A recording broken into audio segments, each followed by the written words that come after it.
स्वागत है आपका मेरे चैनल मूवी एक्सप्लेन स्टूडियो में। की शुरुआत में हमें शक्ति नाम की लड़की को दिखाते हैं जो कि अपने भाई के साथ बस में बैठकर चेन्नई में काम करने आती है। उसके बाद हमें ईश्वरन नाम के आदमी को दिखाते हैं जो कि चेन्नई के म्युनिसिपल कॉर्पोरेशन में काम करता है और वह अभी अपने साथियों से बस स्टैंड की सफाई करवा रहा था। तब ईश्वरन की नजर वहाँ पर आई शक्ति पर पड़ती है और उन दोनों को देखकर ऐसा लगता है कि जैसा वे एक दूसरे को काफी पहले से जानते हो। तभी ईश्वरन की गाड़ी में अलार्म बजता है और वे भागते हुए जाता है। दरअसल वह अपनी भतीजी को स्कूल से लेने जा रहा था। जैसे भी स्कूल पहुँचता है तब वॉचमैन बोलता है कि उसकी भतीजी तो चली गई, जिससे गुस्सा होकर वह वॉचमैन का गला पकड़ लेता है। तब वॉचमैन बोलता है कि वह तो मजाक कर रहा था, वह पेड़ के पीछे छुपी है। फिर ईश्वरन अपनी भतीजी को दिखाने के लिए फोन में गेम खेलने की एक्टिंग करता है और उसकी भतीजी आकर फोन ले लेती है क्योंकि उसको गेम खेलना काफी पसंद था। अब हम ईश्वरन की भतीजी को देखते हैं जिसका नाम सुंदरी है और वह अपने चाचा की लाडली है और ईश्वरन भी अपनी भतीजी को काफी प्यार करता है। अब हम घर में सुंदरी की माँ को देखते हैं जिसका पति काफी टाइम पहले भगवान के पास चला गया। सुंदरी की माँ ईश्वरन को एक लड़की से रिश्ते की बात करने के लिए कहती है पर ईश्वरन मना करके वहाँ से चला जाता है। फिर वो अपने दोस्तों के पास जाकर बात करता है। ईश्वरन के दो जिगरी दोस्त थे, एक का नाम था बड़ी वेलू जो कि वहाँ का एसआई होता है और दूसरे का नाम होता है सुरेश जिसका काफी अच्छा होटल का बिजनेस है। यहाँ हमें पता चलता है कि ईश्वरन शक्ति से स्कूल के टाइम से ही प्यार करता है। इसके अगले दिन ईश्वरन जब अपनी जॉब पर जाता है तब उसके कर्मचारी बताता है कि एक नई लड़की काम पर आई है और उसका नाम शक्ति है। यह सुनकर ईश्वरन बड़ी वेलू को फोन करके बुलाता है और शक्ति के घर बात करने जाता है ताकि वह अपने दिल की बात उसे बता सके। पर शक्ति को देखकर उसकी बोलती बंद हो जाती है और वो उसके पास काम के बारे में बताकर लौट आता है। अगले सीन में म्युनिसिपल कॉर्पोरेशन के एक सर शक्ति को ईश्वरन और रमेश बाबू का सिग्नेचर लेने के लिए कहते हैं। शक्ति जैसे ईश्वरन के पास जाती है तब ईश्वरन शक्ति को सॉरी बोलता है क्योंकि 12th के बोर्ड के रिजल्ट में शक्ति ईश्वरन का वेट कर रही थी। तब वे उससे मिलने नहीं आया और उसके बाद वह कभी नहीं मिले। यहीं पर इनका रिश्ता खत्म हो गया था। शक्ति अब गुस्से में वहाँ से जा रही होती है। तब ईश्वरन जैसे शक्ति को रोकता है तब शक्ति ईश्वरन को थप्पड़ मार देती है। इसके बाद ईश्वरन को सुंदरी के स्कूल में बुलाते हैं क्योंकि टीचर ने सुंदरी को किसी बच्चे की पेंसिल चुराते हुए पकड़ लिया था। ईश्वरन प्रिंसिपल ऑफिस जाकर बात करता है तब सुंदरी मना करती है कि उसने नहीं चुराया और ईश्वरन अपने भतीजी को बचा लेता है। सुंदरी अब बाहर आकर अपने चाचा को सच बताती है जो सुनते ईश्वरन अपनी भतीजी के स्कूल से टीसी ले आता है क्योंकि उसको लग रहा था कि अब स्कूल वाले हर चीज में सुंदरी पर ही शक करेंगे। फिर घर आकर सुंदरी की माँ सुंदरी पर काफी गुस्सा करके उसे पीटती है। तब ईश्वरन सुंदरी को बचा लेता है और अब वो सुंदरी को उसके दोस्त की भांजी पुन्नी के स्कूल में भर्ती करने के लिए कहता है। फिर रात को अब सुंदरी ईश्वरन के साथ ही सोती है। अगले दिन ईश्वरन शक्ति को सब सच बता देता है कि जब 12th बोर्ड के रिजल्ट के बाद शक्ति उसका वेट कर रही थी तब उसके बड़े भाई को हार्ट अटैक आया और वह भगवान के पास चले गए, इसलिए वह शक्ति से मिलने नहीं आ पाया। फिर जब वह बाद में वहाँ आया तो शक्ति वहाँ थी नहीं। ये सुनने के बाद शक्ति ईश्वरन को माफ कर देती है और उनके बीच सब सही हो जाता है, जिसके बाद ये दोनों साथ में काफी अच्छा टाइम बिताते हैं। अब ईश्वरन ने उसकी भतीजी को उसके दोस्त की भांजी के स्कूल में एडमिशन करा दिया था। अगले सीन में पुन्नी और सुंदरी आपस में बात करके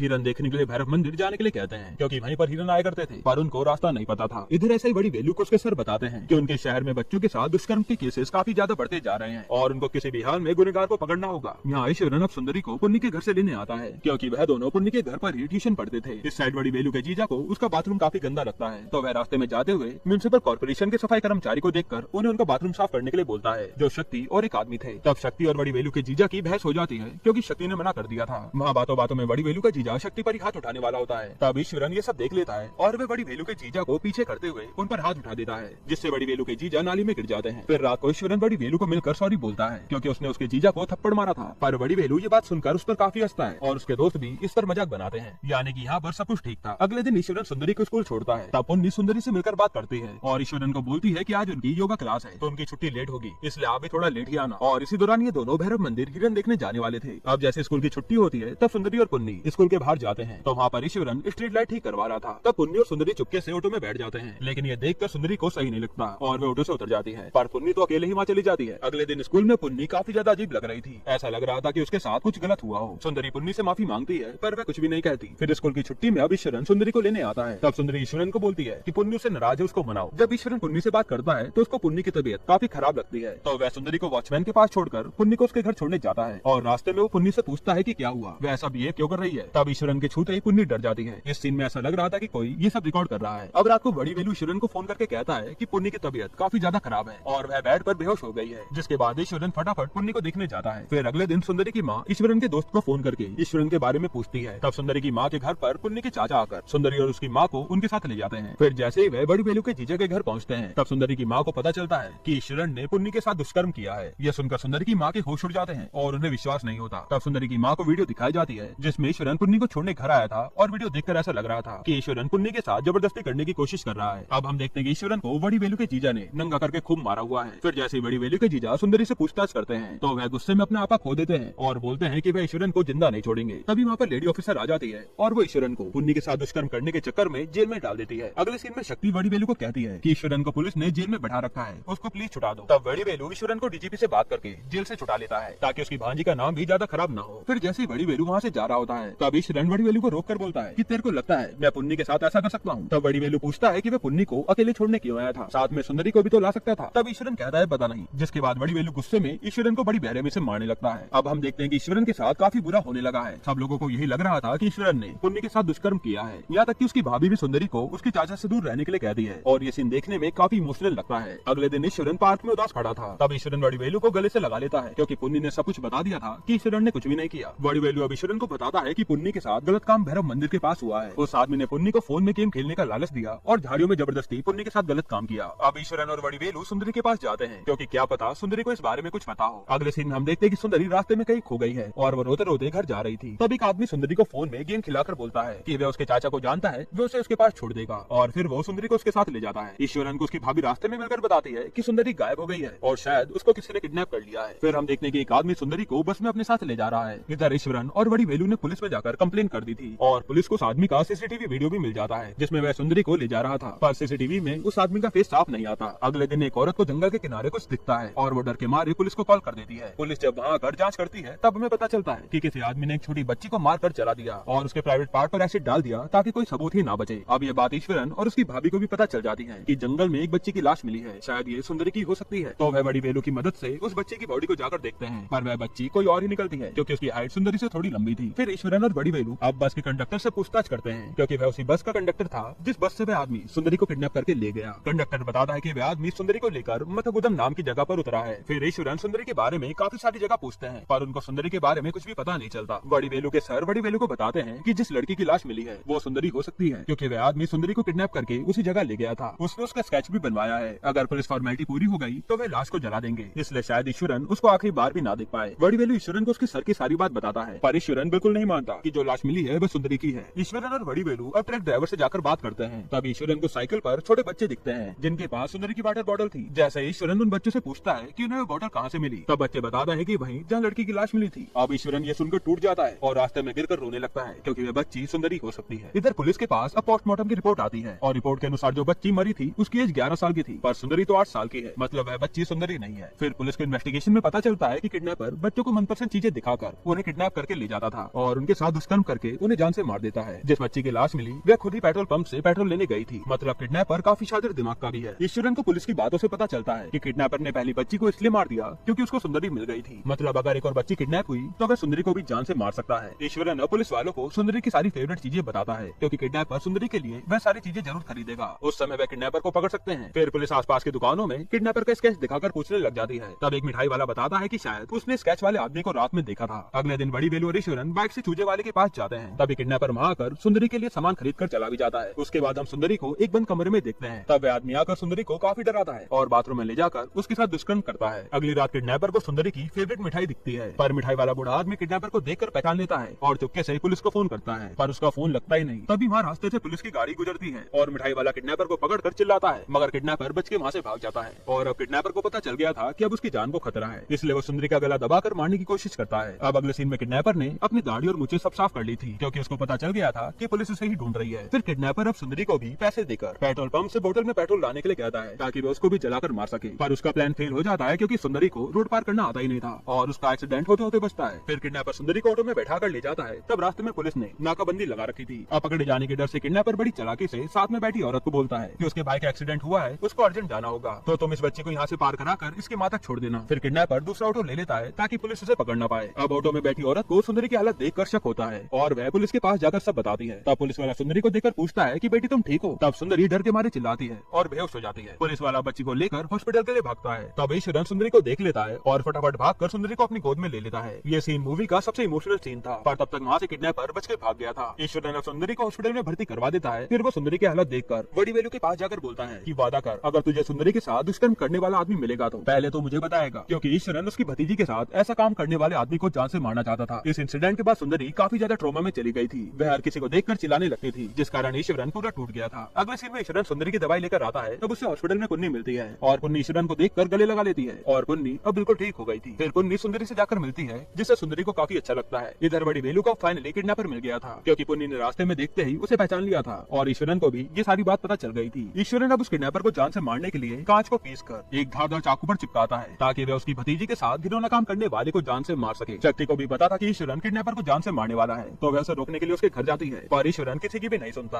अब अगले दिन कोर्ट में हियरिंग होती है और ईश्वरन किडनैपर को चुपके से देख लेता है। पुन्नी अब जज को उसके साथ हुई सारी घटना के बारे में बताती है। तभी शक्ति बाहर ईश्वरन को जाकर रोकती है, पर ईश्वरन तो नहीं रुकता। इधर पुन्नी को उसके साथ दुष्कर्म करने वाले आदमी को दिखाते हैं और पुलिस वाली मैडम अब सुंदरी से हॉस्पिटल में उसके साथ दुष्कर्म करने वाले का फोटो दिखाकर पूछती है कि क्या यही है, पर सुंदरी कहती है कि नहीं, ये वो आदमी नहीं है। शक्ति अब जल्दी से ईश्वरन के दोस्त सुरेश के घर जाती है और उसकी पत्नी से सुरेश को कॉल करवाती है। तब सुरेश ईश्वरन के साथ था और वह दोनों उस किडनैपर को मारने आए थे। तब शक्ति सुरेश को कॉल पर बताती है जिसे वह मारने गए हैं वो गलत इंसान है और ये सुंदरी ने बताया है। ईश्वरन अब किडनैपर को जेल ले जाने वाली बस में बैठा था और अब वह किडनैपर को मारने वाला होता है। तभी सुरेश ईश्वरन को बस के बाहर ले जाता है और बताता है कि जिसे तू मारने वाला है वह गलत इंसान है। पुन्नी और सुंदरी के साथ दुष्कर्म करने वाले दोनों अलग आदमी थे। दरअसल पुन्नी के साथ दुष्कर्म करने वाला ऑटो ड्राइवर था और सुंदरी के साथ किसी और ने किया था। पर ईश्वरन फिर भी बस में चढ़कर पुन्नी के साथ दुष्कर्म करने वाले आदमी को बड़ी बेरहमी से चाकू से मार देता है, क्योंकि पुन्नी को भी वो अपनी बेटी जैसा ही मानता था। फिर बड़ी वेलू अब ईश्वरन की भाभी को बोलता है कि ईश्वरन को बोलो आज रात वह हॉस्पिटल में रहे, बाकी वह संभाल लेगा। पर ईश्वरन अभी भी बोलता है कि वह उसकी भतीजी के साथ गलत काम करने वाले को जान से मारेगा। शक्ति माँ ईश्वरन को समझाती है और बताती है कि 12th के रिजल्ट के बाद जब वह नहीं आया था तब उसके मामा वहाँ पर आए थे, जिसने उसे झाड़ियों में ले जाकर उसके साथ दुष्कर्म किया। तब ईश्वरन गुस्से में बोलता है कि उसके मामा किधर है, जिस पर शक्ति बोलती है कि वो तो 6 साल पहले ही मर गए और हर चीज मरने से ही खत्म नहीं होती। तूने कभी सोचा कि सुंदरी का तेरे जेल जाने के बाद क्या होगा, उसके भविष्य का क्या होगा? मारना ही हर चीज का हल नहीं होता और कभी कभी हमें बदला छोड़ना पड़ता है ताकि हमारी जिंदगी संभल पाए। जिसके बाद ईश्वरन सुंदरी के पास जाता है। तब सुंदरी ईश्वरन को पकड़कर सो जाती है। अब हमें 1 साल बाद का सीन दिखाते हैं और अब सुंदरी सदमे से बाहर आ गई थी और उसी पल हम पुलिस वाले को देखते हैं, जो कि एक छोटी बच्ची के साथ दुष्कर्म करने वाले आदमी की लाश के पास खड़ा था, जिसको किसी ने बड़ी बेरहमी से तड़पाकर मारा था। मतलब ईश्वरन ने आखिरकार सुंदरी का बदला ले लिया और इसी के साथ ये मूवी यहीं पर एंड होती है। दोस्तों आपको ये मूवी कैसी लगी हमें कमेंट में जरूर बताइएगा।